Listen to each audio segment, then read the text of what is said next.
Hi, so today we look at how to freeze panes or how to use the freezing pane functions which is used in Microsoft Excel. So first of all you need to understand how freezing pane is used.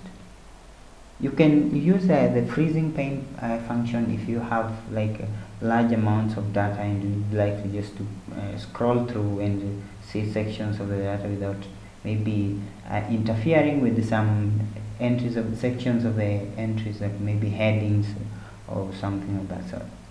So if you want to freeze panes, first of all, as I have said, you must have like plenty of data. That's when you'll be in need of that freezing pane. So we are going to look at maybe an example of a table that I created here, and I think this show us how to use this functionality. You can see that in my table there is some data down here that I have to scroll, and then on the right hand side too I have some more data. So what's happening here, the reason why you need to freeze panes is that, let's say for instance I want to see these headings here, the titles in this section, so that when I scroll they don't disappear in some cases.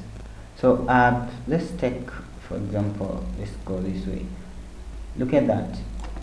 When I scroll and move this scroll bar to the right, the names on the left hand side disappear. So that's my problem in this case.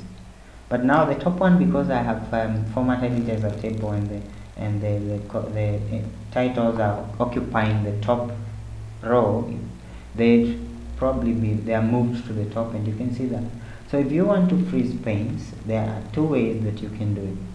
The first and the simple way is you can choose to freeze the first column and the first row.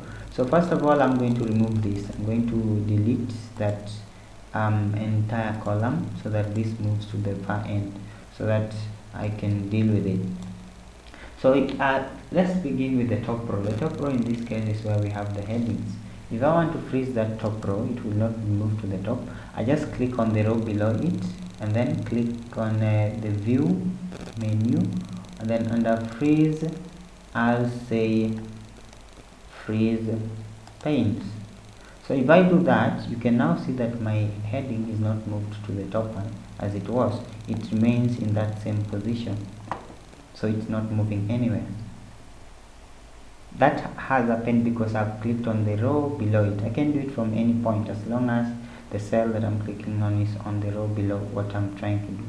When I do this for maybe something like this column here will also be frozen. You can see that I did it here on the right hand side of my first column, so my column has been frozen in that case. You can see now when I scroll I can move it to maybe the 8 and still see the entries for George. If you want to know the difference, click on this and say unfreeze panes. If I move it this way, the name George disappears. I have the 8, but I don't know whose name or whose entry this is. I'll have to scroll back to the beginning to see that. But if I say freeze panes from that point and then scroll, you can now see that the first section here remains in the same position. It does not move. If I do it from this point, what will happen is I'll only see entries from this point to the right hand side. Let's try and see unfreeze panes first and then say freeze panes.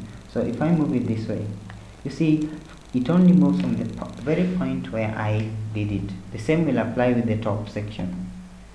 Any number that is below 65, that's what will move. From 71 upwards will remain constant. It will not move anywhere. But if I only want to maybe freeze the first and the first row and the first column, that is the second method, I don't have to select on anything or to click on anything above or to the left or anything. I just move here and say freeze top row. So if I freeze top row, my top row is constant. I can scroll anywhere and then do that. I can also say freeze first column, and that happens that way.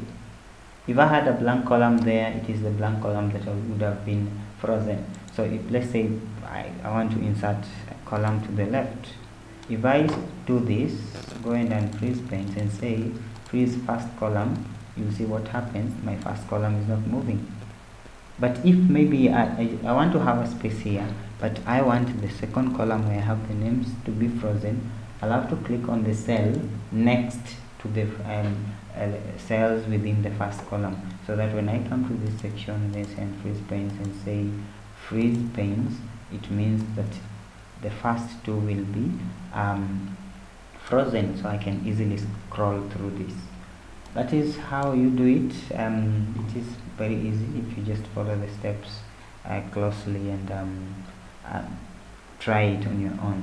So it makes it easier if you want to see entries for many people. Like now you can see in this case I can see Daniel's for this number of days. I can scroll it to the right and just see the entries. I have the names there. I want to see another entry, you scroll upwards.